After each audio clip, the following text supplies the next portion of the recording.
Morning. Morning. How are you guys doing this morning? Good. Doing well. You here for anyone participating in Ranger Rendezvous this morning? I am in this afternoon's jump. Oh, okay, very good. Can you introduce yourselves, please? I'm Sergeant First Class Chris Conklin. Staff Sergeant Kirk Conklin. Okay, very good. Who's been in the regiment the longest? I have. Yep. And what is your MOS? What do you do? My MS is 25 uniform, which is communications, basically. Communications, and you? I'm 68 Whiskey, which is combat medic. Okay, and you guys are brothers, correct? Correct. Correct. We are And I brothers. understand that there's another Conklin brother out there going There is. through Ranger training at this time. Is that right? That's Correct. right. He's assigned to 3rd Ranger Battalion, SECO, and he's in the Derby phase of Ranger School at this time. Oh, okay, very good. So how do we get three brothers from one family into the Ranger Regiment? How does that happen? When I graduated high school, I decided to join the Army, and they saw the man I became, and they really wanted to follow in my footsteps. And they saw how successful I was being, and they asked for my guidance, and I said, if you want to be the man I've become, you should come to Ranger Regiment, and that's what they've done. They've tried to emulate my Okay, now my success. I see you kind of laughing there. Tell me about that. Is that sounding good to you, or what? That sounds really good to him. Okay. No, I saw a lot of opportunities that gave to him, and I was a frustrated high school student, so I saw him having fun, and I wanted to have fun too. So Okay. And the younger brother, what was his name again? Casey. Casey. Okay. And I know since Casey's off in training and can't be interviewed today. What about Casey? Do you know what has made him have this choice as well? I didn't think he was actually going to join at first. I thought he was going to go to college. He had almost a 4.0 the whole time when he was in high school, so it was a surprise when my mom gave us a call and said he's going to be joining. Oh wow! So you guys excited? Yeah, I was. I was excited and nervous because I wanted to make sure he'd make it through the training. So Sure. he did. Sure. Okay. So how was training for both of you? It's experience. It's fun. Yeah, it was a great experience. I loved. I had no idea what Ranger training involved. Going through basic training, and then I got here and did it, and it was a great time. Made great friends and great experiences. Wouldn't trade it for anything. Okay, so how did you make the decision for it to be with the Ranger Regiment and not some other part of the Army? The decision, basically, when I enlisted, I knew I wanted to be a Ranger. I had no idea what the training was going to be like or anything. But I wanted that in my contract, and I ended up getting RIP in my contract. And like I said, I had no idea what it was going to be like. But I know that's what I wanted to do, and that's where I've been ever since I've been in the Army. Okay, what about you?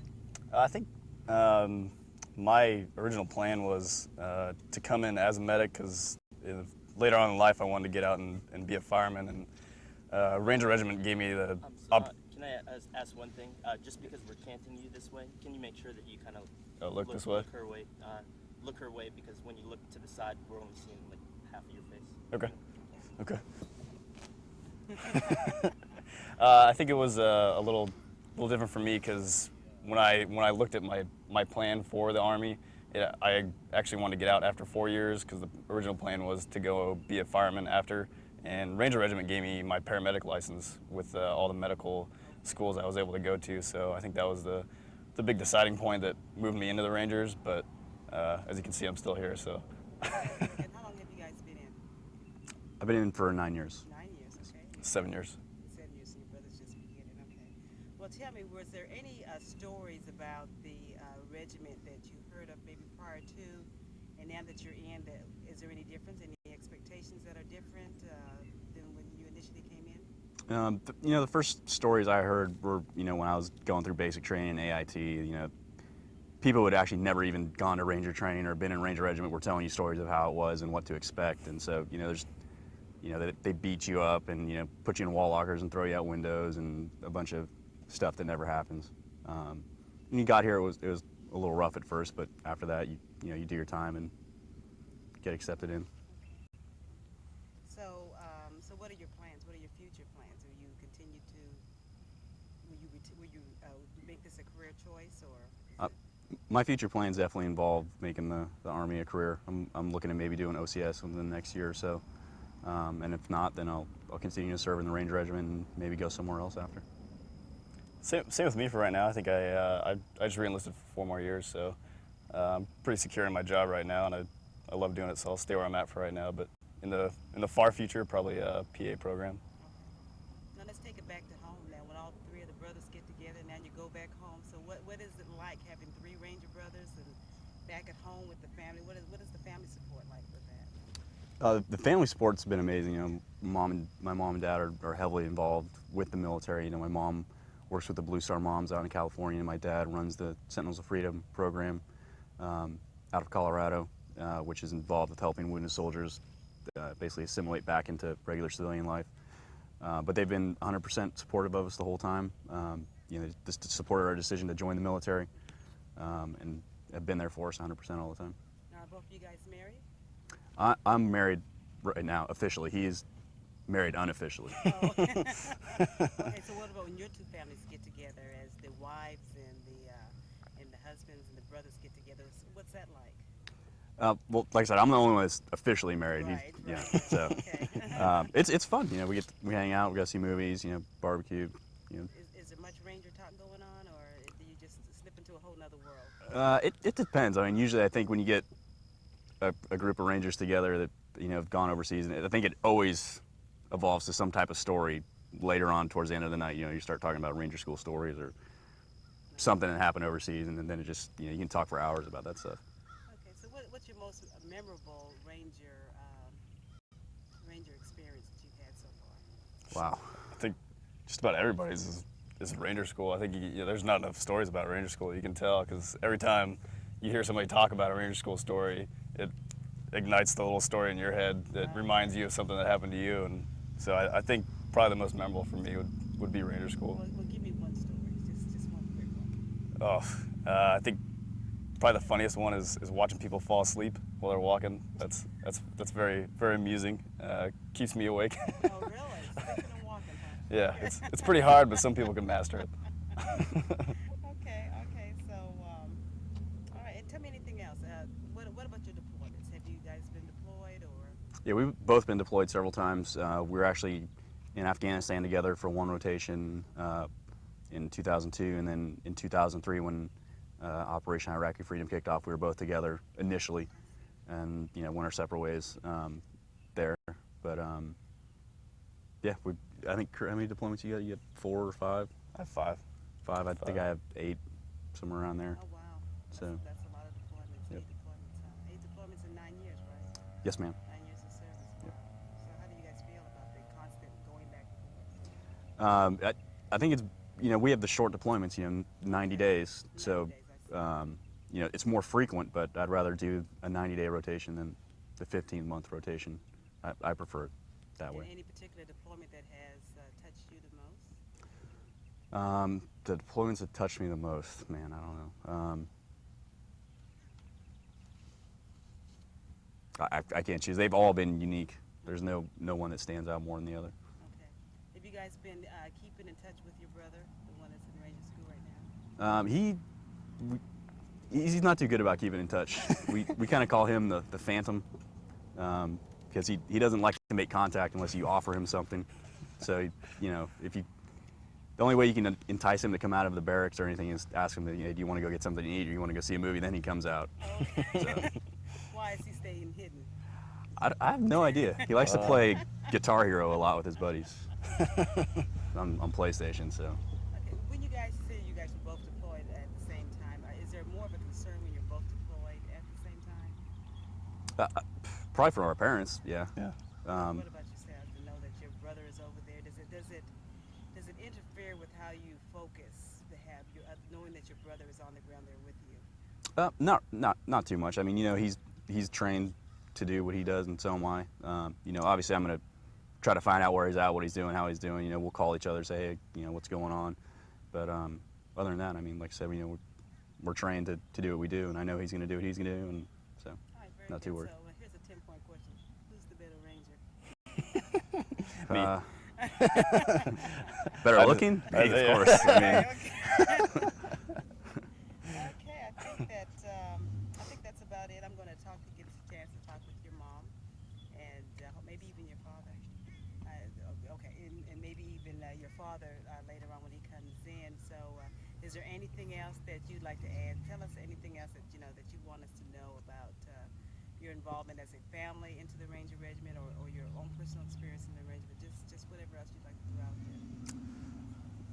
Man, I don't know. put me on the spot on that one. Makes me think. Yeah, I don't know. I'd have to think on that one. You want to think some more? Yeah. Okay. Okay, that's good. Certainly. Please do. I just have two questions. Okay. One for each of you. When your dad's kind of taking you guys around, and is it kind of nice to that your dad can say, hey, you know, I have two men serving the United States Army, serving our country. Does your dad kind of tote that up for you guys when you're out at like a family function, or you know, does your dad brag about you guys, I guess? Well, he's got three boys serving. I don't know if he brags. I'm sure he's proud. You know. And what for each of you? Why did you choose to why did you choose for the why did you choose to go above and beyond? You know, do the third volunteer thing individually? Well, like I said, when I first joined, I really had no idea what the whole Ranger training involved or anything like that. I knew I wanted to do airborne school, and I knew I wanted to do that stuff, but I had no idea. It just seemed fun to me more, you know. I guess I had I don't know what the word is, but since he had already been through it, I kind of had the foresight of everything that happened to you. But I set the bar very high, and so he wants to. Yeah, okay. But I got to see everything that happened to him, and I didn't want anything to be easy for me either. So it was kind of that made it an easy decision for me to make the third. Okay. This is my very last question. When it came to stories and you know, stories that Rangers share, what's the one story you remember your brother telling you about his experiences that kind of maybe piqued your interest or made it something that you'd be willing to do for the rest of your life? I Or think for the next 4 years. he came home on a break from Ranger School during Christmas. They had a Christmas leave, and hearing his stories from Derby phase were actually quite amusing, and I thought it was it sounded pretty hard, all the sleep deprivation, the walking around all the time and doing the missions and stuff. And it sounded good to me for some reason. Okay. Do you know real quick what a battalion Casey will be assigned to? He's already assigned to 3rd Ranger Battalion. He's already done 2 deployments with them over to Iraq, but now he's in Ranger School. He's going to Ranger School. I see. So Okay. All right. Looks like we're good. Thank you guys very much. thank you. Thank you. That was painless, wasn't it? Yeah, it was easy. It's easy. It's just hot. We're gonna do this stuff inside. Hey, good morning. Morning. How are you guys doing this morning? Good, Army strong. Very good, very good. Where are you guys coming in from? San Ramon, California. Okay, and what are you here for? Well, we're here to visit our sons and the Ranger Rendezvous. You say sons. You have 3, am I correct? That's right. Peggy will tell you all about them. Okay, very good. You have Curtis, Christopher, and Casey, is that correct? That's correct. 3 all in the Ranger Regiment. Yes. Are you guys proud? Very Very. proud. That's why I don't wear buttons on my shirt, because they would be bursting with pride all the time. We didn't have anything to do with it. They just graduated from high school and ran away to the Army. So we really didn't have much to do with it. They decided to do this. And what were your thoughts what was it, Curtis that came in first, is that correct? Chris Oh, is Chris the did, oldest. okay. Kurt. Chris came in first, and then, so what were your thoughts when he first came into the regiment? We Or thought when it was he first came into the Army even? right. Yeah, we thought it was great. We Okay. treated it as if it was a college, and we were going to be very supportive, and we have been. And he's been in the Army 9 years, and I think we've been at every one of his graduations and promotions. As well as his brothers. Yeah, so that's the way we've treated it from the beginning. And it's been great for us too. It's been a great education. We've met some of the nicest people in the country, in the military, because of our son's involvement. It's just been a wonderful journey for us, even though it's had a lot of anxiety at times. Right. But it's overall, it has been a great experience. Speaking of your anxiety, how do you feel? I understand that both Curtis and Chris have been deployed at the same time, and how does that make you feel when they're both in combat at the same time? Actually, I feel good about having them together. kind of like the brothers continuing to take care of each other and watching over each other. In fact, on one of the deployments, Chris got food poisoning, and his brother, the medic, took care of him all night. Nice. Yeah. Put an IV in him, watched over him, made sure that he was okay. So, you know, hearing stories like that make us feel really good that they're still watching over each other. Very good. Very good. So what is it like when they all have time off and they come home? Party time. It's party time. Yeah, Literally. my backyard looks like spring break at the beach. But it's good. We have our family comes out, and we all are there waiting for them, and Yep. all their buddies come over, and we spend a lot of good time together. So it's wonderful. It's always a special occasion. And when we come out here, it's the same way. Right. You know, the boys all live here, obviously, and their friends are very hospitable and welcoming when we meet them, and we do a lot of things out here, visiting historical sites and the post and things. There's always something going on in post that's interesting, and just hanging out, just like regular families. That's, you know, the Army is no different than anybody else. It must be kind of nice to make one trip and get to see all your babies. Now, are the boys, are they the only 3 that you have? Yes. Right. Okay. Yeah, no, it is wonderful. It's a real blessing to have them all in one unit Right. together, Very nice. so we can spend time with them. And I imagine the holidays must be very nice. yeah, I don't think we've had all 3 for a holiday since 1998. Really? We've never had all 3 of them at the same time. Why so? Have they been, has one been deployed or? They're either deployed or, you know, training, or they can't come home for some reason. Maybe they're on the getting ready to deploy, and so it's been a long time. yeah, it's been kind of hit and miss. The only times we really have been able to get together with all 3 of them in the last 9 years is right here. Right. Right here at So Fort Fort Benning's kind of our second home. Okay, very good, very good. So when you come home to see the boys, do you get to see all their friends, or do you kind of have 3 kids and all the other little siblings, their brother rangers, maybe? Well, we have a lot of, you know, Peggy has brothers and sisters, and so do I. And so we always have family gatherings where they're all there. Oh yeah. Big barbecue. Yeah. Okay. So they get to catch up, and then you know, they're off again. So it's a short period at home. They're very busy, and they've got other interests too. You know, recreational interests back out in this direction that they like to do. Speaking of other interests, I know that, Peggy, that you are maybe one of the co-founders, is that correct, of the Blue That's- Star Moms out in California? Of a chapter, Blue Star Mothers chapter out in Danville, California. One of the And how does that, what is that, how does that support our troops? Well, the Blue Star Mothers of America, you know, has been in existence since World War II, and their mission has always been to support the troops in whatever way they can, as well as the veterans and the military families. And so after 9/11, myself and 2 other Army moms knew that there would be a lot of very nervous, anxiety-ridden families, and that we needed to do something to bring the families together and give some support. And so we started a Blue Star Moms, we say Blue Star Moms chapter out there, and we have about 170 moms who belong to our chapter now, as well as dads. Dads can also be associate members, and we send many care packages. We support the veterans projects as well. We support the wounded. We have contacts at all the military hospitals, and we always try and find out what their needs are. You know, we go in whatever direction we need to in order to support the troops. I'd like to clarify one thing. They do let dads become associate members only if the dads do what the moms tell them to do. Yes, yes. So the That's motto, in our bylaws. the dad's motto is when we get to help, it's always lifting something. We can't make any decisions. Well, still a member. Yeah. Kinda. We make them feel good. and We then say we need some our muscle. Our motto is don't mess with the moms, you know. Oh, get your So, own group, huh? yeah, I love that part where, oh yeah, the dads can be associate members. We're the carriers. Fair and balanced.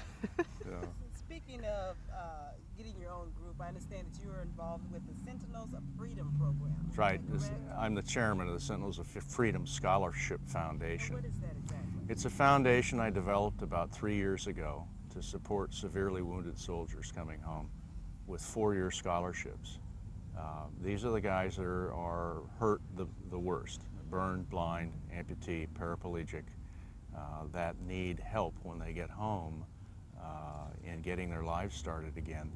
So we form a group, a team in that town, wherever they're going to land, of professional businessmen and women who walk at their side, and a doctor, an attorney, a financial planner.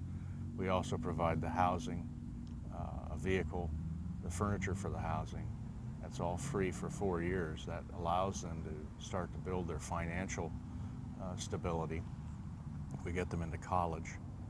All this happens in this 4-year period, and it's all volunteers.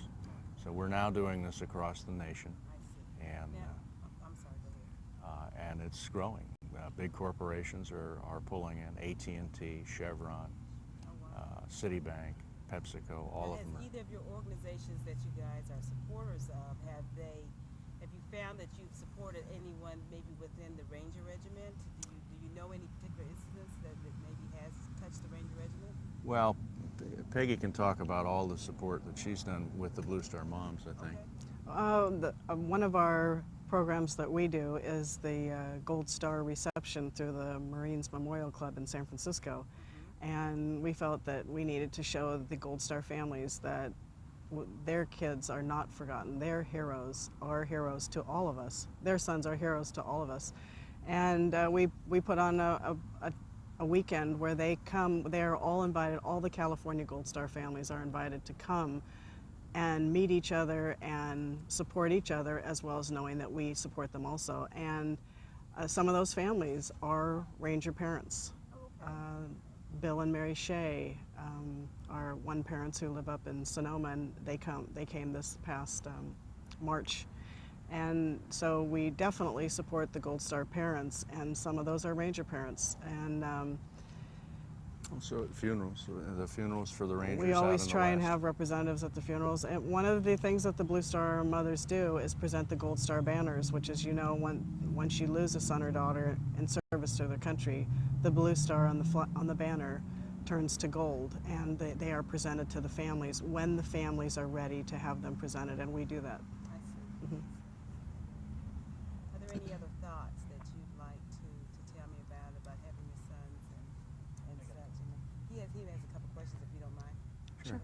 Go ahead. Actually, talking about supporting troops overseas and things like that. For your three sons, what's the difference in the care packages? How do you? What does one soldier like something in particular that you always send? Are you talking in reference to just our sons or Just all? to your sons, yes. I mean, just for care packages, how is each one different in their own respect? Let's see. I would say, yes, they have their different likes and dislikes. When Casey was over in Iraq, he loved all the tuna creations and the tuna packets and all that. He kept saying, send the tuna. It's easy to eat. I can just pick it right out of the pouch. He loved that.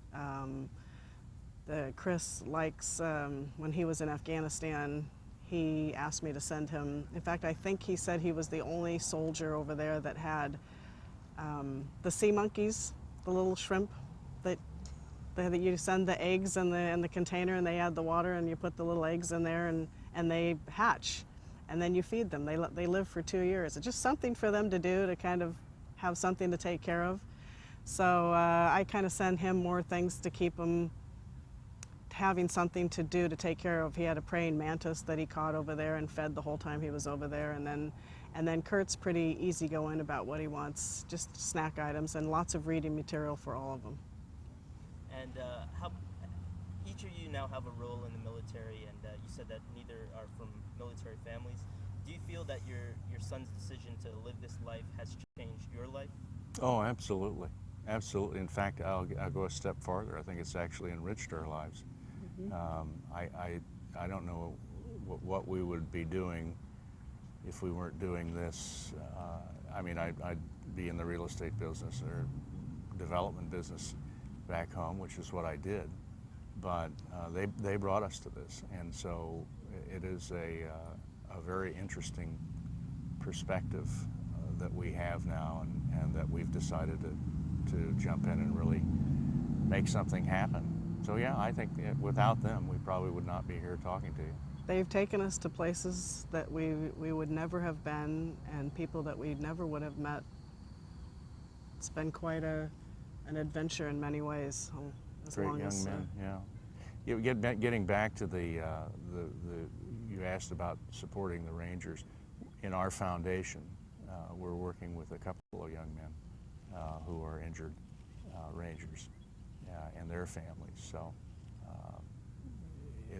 the Rangers know that we're there if that happens, and we'll certainly jump in with everything we can to support. My very last question is, your sons were talking about the stories that maybe the story that one soldier, the older brother, had when he first went through Ranger School. Are there any stories in particular that you guys remember your sons telling and you're like, no way, that's not real, or you're just telling a tale over a beer or something like that? There is one story. I love it. In fact, right down here off to my left is one of the gun ranges. And when we first visited Fort Benning, we linked up with Chris there, and he had 4 of his sergeants with him. And those sergeants turned out to be his mentors for the first few years he was in the Rangers. And so the story was that, basically he looked like a deer in the headlights. When we first got here, he was a private, just had gotten into the Rangers. These guys are all big, tough sergeants. They took him under his wing, and they still stay in communication today, even though they're out of the Rangers and on with other duties. And I just love that story because it really is a part of the Army. The quality of the Army is those older, slightly older. I mean, not that much older, but they're 25, he's 19, but they really took him under his wing, showed him the ropes, and really took him towards becoming a man in the Army. I thought that was fabulous, and that goes on every day in the Army. But not being in the military and not experiencing it was really wonderful to see. Were you talking about funny stories from Ranger School? That too. I mean, either anything that you remember. If you remember a funny story, that'd be great. I don't know. Oh, I just remember they're talking about being so tired that you start to hallucinate, and I think one of Chris's funniest stories was when he said the guy in front of him knelt down and to stop the patrol, and he knelt down behind him and waited and waited and waited, and the guy never moved, and he reached forward, and it was a tree stump that he had knelt down behind, because you're just so tired, you just don't. He saw a unicorn. Yes, so he saw a unicorn. yes, a unicorn. White I think unicorn. Kurt saw pizzas or something flying through the air. Pizza rolling down the hill. So we get a lot of very interesting, hilarious stories, and of course you saw with the interaction between them that they're pretty funny together. Yeah. Are they stronger together than as individuals? Do you think? I don't know about that. I think that the bond between the 3 brothers is very strong, and I love that. They really get along great, and it's neat that they're all kind of moving in the same direction in the same organization and able to spend time together. Yeah. I don't think they'll ever be apart. My last question is, we recently did a story on the Sergeant Major Greenway and his son, the 2 teams that were in the Best Ranger competition. Right. Does your son's lifestyle now kind of make you guys want to, sign up and do what they do, that kind of thing, live that life? Would we if we could? Yes. Actually, there have been times where I wouldn't now in my life, but thought, wow, this might have been something I could have done too when I was younger, had I thought about it. Yeah, I guess so. I guess you look, if you could, you look back. I mean, if I knew what I know today about what they're doing, I definitely would have been interested in it as a young man coming into the Army. But not having that knowledge, and I think that's the way a lot of kids are even today, with the all-volunteer Army. The recruiters really have to show them a vision of what they're getting into to make them understand it, and a good recruiter can do that. So yeah, you know, hindsight, you know, probably would have been very interested had I known a little bit more. Different time back then, you know, it was the kind of the end of the Vietnam War, and so I don't know. I certainly like the idea of an all-volunteer Army, though. Well, haven't you? You've always said all along that you always felt that our sons in their lifetime so far have accomplished more than. Yeah, they have. They've accomplished more than I did at that age, Yeah. and probably more than I'll ever be able to do in their leadership, their commitment. And I think everybody in the Army can look in the mirror and you know, there's a way to become a citizen. You can be born here. You can come here on a train or a plane or a boat and get your citizenship. Eventually get your citizenship through due process. Citizenship and being able to call yourself an American, in my book, are two different things. Everybody in the Army can look in the mirror every morning and say, I've earned it. I've earned the right to call myself an American. And I think that's very important. I'm still earning it. And someday I'll feel that I've done it. I'm not there yet. They're there already and way ahead of me. So I'm extremely proud of them. Me too. One last thing. As parents, tell me something that you would say. What would your advice be to other parents of children? And in your case, those who have more than one children that are serving in the United States Army at this time. My advice would be to get as involved as you can, learn as much as you can, know what your kids are doing. I mean, there's more to support than sending care packages. Sending care packages is wonderful, but as parents, you need to understand what your kids are doing. I have talked to parents who don't even know what unit their son or daughter is serving in, and that just shocks me many times. Or doesn't really understand what the Army does in the culture. Make the effort to learn. We've talked It's about. fun. We've talked about a lot of times how parents go and check out colleges with their kids and research and sit down and spend hours with them on what they should do with their college education, and yet so many parents don't spend that same amount of time in trying to help their kids make a good decision in joining the military. And Mike actually did that and went to the recruiter with Chris, made sure that Chris got what he wanted, and that's what you need to do. You need to get involved. And he hated it, by the way. It had me sitting in there going, okay, we're going to read the paperwork here. Yeah. It's like, Dad, get out of here, come on. I'm sure he appreciates it now. Very nice. Yeah. Thank you guys. That's Thank all I you. have. Thank you. Yeah, thank you very much. Guys, that's great.